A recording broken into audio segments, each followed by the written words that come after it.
అంతగా ఘనత నిమిత్తమైన శక్తి కలిగిన పాత్రగా భూదిగంతాల్లో ఈ దాసుని బలపరిచి వాడుకోబోతున్నందుకు స్తోత్రం నాయన.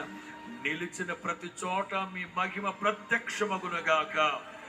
మొదటి శతాబ్దపు సేవకులతో మీరు తోడై ఉండి అద్భుత కార్యాలు, ఆశ్చర్యకార్యాలు, సూచక్రియలు, సంఘ స్థాపన సేవకులకి స్ఫూర్తిని నింపే సేవకునిగా మీరు స్థిరపరిచినందుకు స్తోత్రం నాయన.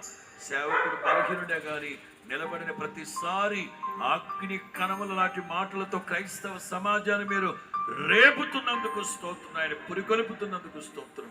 ఆశీర్వదించండి కుమార్తెల కుటుంబాలు, మనవలు మనవరాళ్ళు, కుమారుడు కుటుంబాన్ని బట్టి స్తోత్రం. సంతతిని దీవించండి.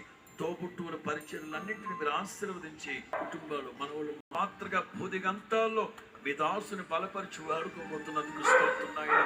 నిలిచిన ప్రతి చోట మీ మహిమ ప్రత్యక్షమగునగాక. మొదటి శతాబ్దపు సేవకులతో మీరు తోడై ఉండి అద్భుత కార్యాలు, ఆశ్చర్యకార్యాలు, సూచక్రియలు, సంఘ స్థాపన చేసినట్లుగా